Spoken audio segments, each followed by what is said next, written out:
తన ఒంటి మీద 180కి పైగా కుట్లు పడ్డాయి. ఏ ఒక్క సర్జరీ సక్సెస్ అవ్వాల, చివరికి తన బతుకు వీల్ చైర్కే పరిమితమైంది. కాళ్ళు చచ్చుబడిపోయినాయి, ఒళ్ళు చచ్చుబడిపోయింది, 32 సర్జరీలు, 180కి పైగా కుట్లు. అమ్మాయిని అన్నారు, Deepa very sorry, maximum 1 week తర్వాత బయటికి పోతే ప్రపంచం చుట్టుపక్కల సొసైటీ నానా మాటలంది. నువ్వు ఏ పని చేయలేవు, ఏమీ సాధించలేవు, నీ వల్ల ఏదీ కాదు, నువ్వు ఒక భార్యలాగా ఉండలేవు, ఒక తల్లిలాగా ఉండలేవు, అసలు నువ్వు బతికుండటం దండగా అన్నారు. చిన్న కష్టం వస్తేనే తట్టుకోలేక మానసికంగా చాలామంది కుంగిపోతుంటారు. చిన్న చిన్న సమస్యలకి మనకి చెమటలు పడతాయే, చిన్న ప్రాబ్లం వస్తే నీరుగారిపోతామే, తన జీవితం అంతా ప్రాబ్లమ్సే. My dear friends, problems are the greatest gifts. Problems are not punishments. Deepa మలిక్ని గుర్తుపెట్టుకోండి. మన కాలు గోరుకు చిన్న దెబ్బ తగిలితేనే మనం అల్లాడిపోతాం కదా. ఒక చెయ్యో ఒక కాలో ఇరిగితే బా ఏంటి జీవితం అని నెగిటివ్ ఫ్రేమ్లోకి వెళ్ళిపోతుంటాం కదా. కానీ నేను ఇప్పుడు చెప్పబోయే అమ్మాయికి 1 కాదు 2 కాదు 30కి పైగా సర్జరీలు జరిగినాయి. తన ఒంటి మీద 180కి పైగా కుట్లు పడ్డాయి. కానీ ఇవన్నీ జరిగినా, అన్ని సర్జరీలు జరిగినా, అన్ని కుట్లు పడ్డా, ఏ ఒక్క సర్జరీ సక్సెస్ అవ్వాల, చివరికి తన బతుకు వీల్ చైర్కే పరిమితమైంది.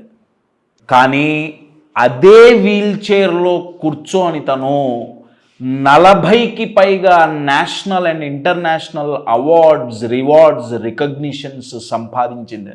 పద్మశ్రీ సంపాదించింది, అర్జున అవార్డు సంపాదించింది, ధ్యాన్ చంద్ ఖేల్రత్న అవార్డు సంపాదించింది. మై డియర్ ఫ్రెండ్స్, చెప్పుకుంటూ పోతే లిస్ట్ చాలా పెద్దది.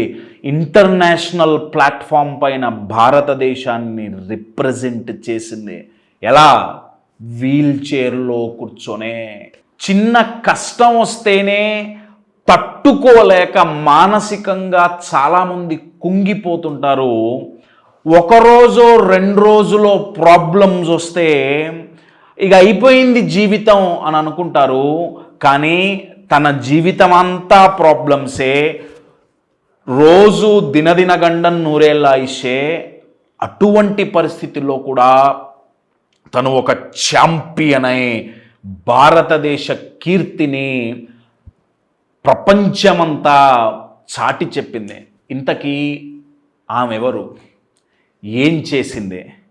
ఎందుకన్న ఆపరేషన్స్ అయినాయి? మనం ఈ వీడియోలో తెలుసుకుందాం.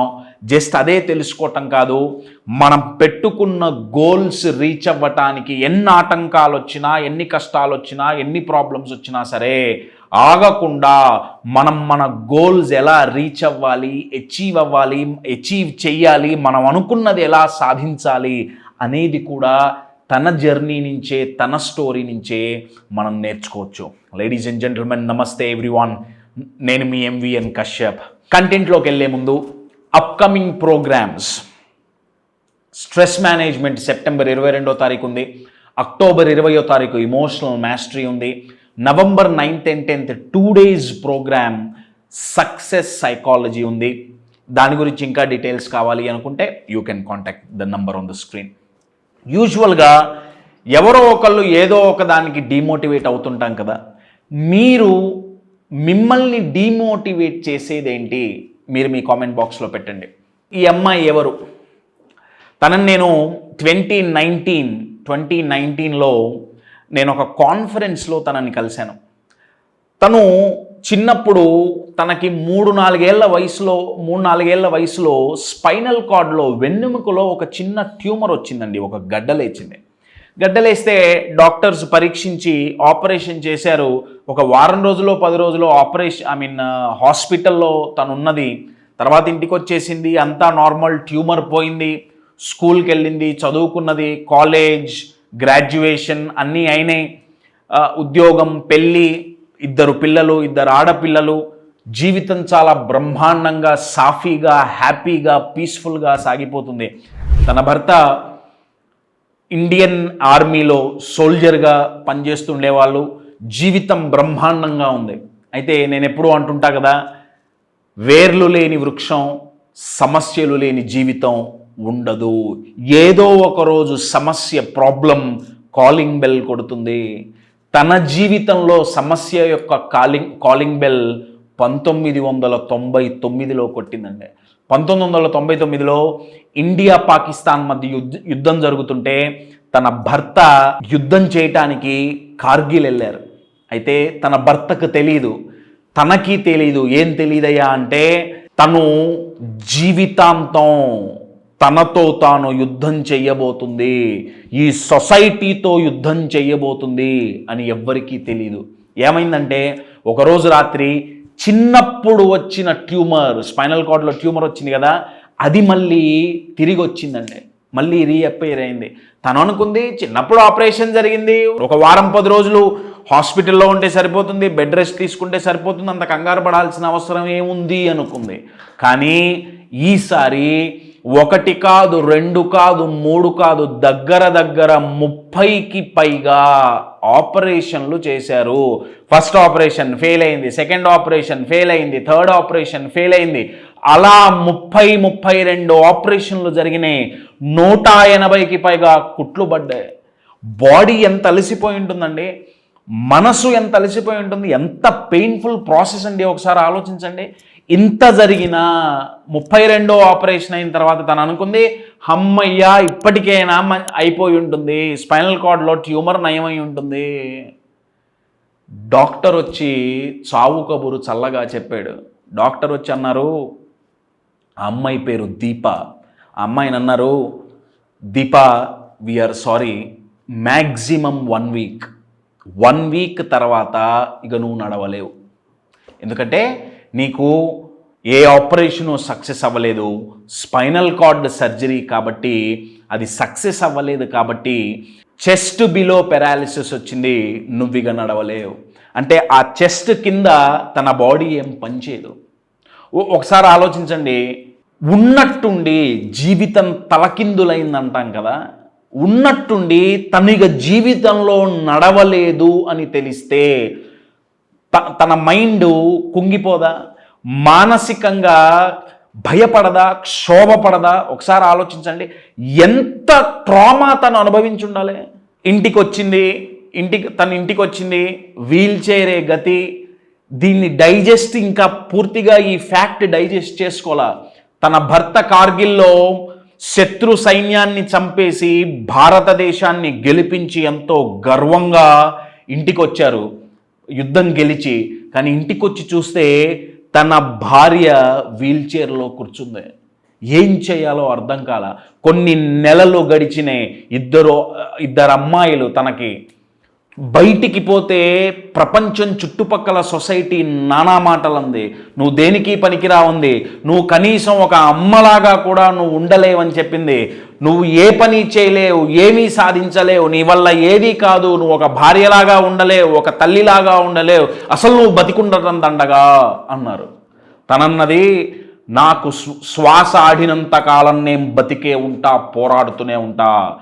తను ఇంట్లో కూర్చొని, వీల్ చైర్లో కూర్చొని, నా జీవితం ఎందుకు ఇట్లయింది, నాకే ఎందుకు జరుగుతుంది అని ఆలోచించకుండా తనన్నది, నేను ఫస్ట్ బయటికి వెళ్తా, ఏదో ఒకటి చేస్తా.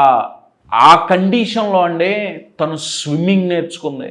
ఒకసారి ఆలోచించండి, కాళ్ళు పనిచేయవండి, కానీ స్విమ్మింగ్ నేర్చుకొని సరదాకి, టైం పాస్ అంటాం కదా, ఇంట్లో కూర్చోవటం ఇష్టం లేక బయటికి వెళ్ళి స్విమ్మింగ్ నేర్చుకుంది. తనకి స్విమ్మింగ్ నేర్పిన కోచ్ ఎంత గొప్పవాడు ఆలోచించండి. ఎలా నేర్పుంటారు? అందుకే కోచెస్ చాలా గొప్పవాళ్ళండి, ఈజీగా డిమోటివేట్ చేయరు ఎవరిని. తను స్విమ్మింగ్ నేర్చుకుంది, జావెలిన్ త్రో నేర్చుకుంది. అలా డే బై డే ఒక్కొక్క స్పోర్ట్స్ తను ప్రాక్టీస్ చేయటం మొదలుపెట్టింది. తనకి షార్ట్ పుట్ అంటే బాగా ఇంట్రెస్ట్ వచ్చిందండి. షార్ట్ పుట్ బాగా ప్రాక్టీస్ చేయటం మొదలుపెట్టింది వీల్ చైర్లో కూర్చొనే. అసలు ఎంత సాధన చేసిందంటే, ఆ సాధన ఎంతవరకు వెళ్ళిందంటే, 2016 రియో పారాలింపిక్స్లో, ఒలింపిక్స్ జరుగుతాయి కదా, ఫిజికల్లీ ఛాలెంజ్డ్ పీపుల్కి పారాలింపిక్స్ అని జరుగుతాయి. 2016 రియో పారాలింపిక్స్లో షార్ట్ పుట్ కేటగిరీలో తను భారతదేశానికి సిల్వర్ మెడల్ తీసుకొచ్చింది. దాంట్లో గోల్డ్ మెడల్ లేదండి. సో హయ్యెస్ట్ మెడల్ పారాలింపిక్స్లో మొట్టమొదటి మెడల్ భారతదేశానికి సంపాదించిన వ్యక్తి తన పేరు one and only a legendary champion athlete from India, Deepa Malik. మీకు స్క్రీన్ మీద ఆ ఫోటో కనపడుతుంది. నేను దీపా మలిక్ గారిని ఒక కాన్ఫరెన్స్లో కలిసినప్పుడు నేను అడిగాను ఆవిడ గారిని, మేడం మీరు ఫిజికల్లీ పెరలైజ్ అయిపోయారు కదా, మీరు కుంగిపోలేదా? తనన్నది నాతో, Kashyap, disability gave me focus. చాలా పవర్ఫుల్ లైన్ అండి. ఏంటది? డిజేబిలిటీ నాకు లైఫ్లో ఫోకస్ ఎలా చేయాలో నేర్పించింది. నేనన్నా నాకు అర్థం కాలేదండి, కొంచెం ఎక్స్ప్లెయిన్ చేసి చెప్పండి. తనన్నది, అంతకుముందు ఏదో ఒక గోల్, రోజు ఏదో ఒక ఉద్యోగం, ఆఫీసు ఏదో నడిచింది. కానీ ఎప్పుడైతే నాకు డిజేబిలిటీ వచ్చిందో నా మైండ్ ఫోకస్ చేయటానికి చాలా టైం దొరికింది, ఆలోచించటానికి టైం దొరికింది, నేను ఏం చెయ్యాలి అని నిర్ణయించుకోవడానికి నాకు టైం దొరికింది కశ్యప్. అప్పుడు నేను డిసైడ్ అయ్యా, నేను నా దేశానికి సేవ చేస్తా, నా కంట్రీని నేను రిప్రజెంట్ చేస్తా ఇంటర్నేషనల్ లెవెల్లో అని. ఏ లుక్ ఎట్ హర్ యాటిట్యూడ్ అండి. చిన్న చిన్న సమస్యలకి మనకి చెమటలు పడతాయే, చిన్న ప్రాబ్లం వస్తే నీరుగారిపోతామే, చిన్న కష్టం వస్తే మనం పెట్టుకున్న గోల్స్ను వదిలేస్తామే, ఎవరన్నా ఒక్క మాట, ఒక్క కామెంట్ చేస్తే మనం ఎమ్మటే డిమోటివేట్ అయ్యి డిప్రెస్ అయిపోతామే. మరి దీపా మాలిక్ పరిస్థితి ఏంటంటే, కాళ్ళు చచ్చుబడిపోయినాయి, ఒళ్ళు చచ్చుబడిపోయింది, 32 సర్జరీలు, 180కి పైగా కుట్లు. ప్రపంచంలో ఎక్కడికి పోయినా సొసైటీలో 90% మంది తనను దేనికి పనికిరావని చెప్పారు. అయినా కూర్చొని ఒలింపిక్స్లో సిల్వర్ మెడల్ సంపాదించిందంటే ఎంత దమ్ముండాలండి, మానసికంగా ఎంత దృఢంగా ఉండాలి, ఇమోషనల్గా ఎంత స్ట్రాంగ్గా ఉండాలి, తన మీద తనకెంత కాన్ఫిడెన్స్ ఉండాలి. ఒకసారి ఆలోచించండి. My dear friends, me mind మిమ్మల్ని ఎప్పుడు డిమోటివేట్ చేయటానికి ప్రయత్నించినా ఒక్కసారి దీపా మలిక్ స్టోరీ గుర్తు చేయండి. డిమోటివేట్ కాదు కదా, దుమ్ము దులిపి మిమ్మల్ని మీ మైండే మోటివేట్ చేస్తుంది. దీపా మలిక్ స్టోరీలో అత్యద్భుతమైన థింగ్ ఏంటయ్యా అంటే, డిజేబిలిటీని కూడా తను గిఫ్ట్గా ట్రీట్ చేసిందండి.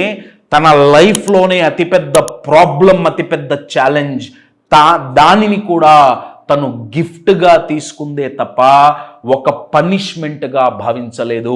My dear friends, problems are the greatest gifts, problems are not punishments. Deepa మలిక్ని గుర్తుపెట్టుకోండి.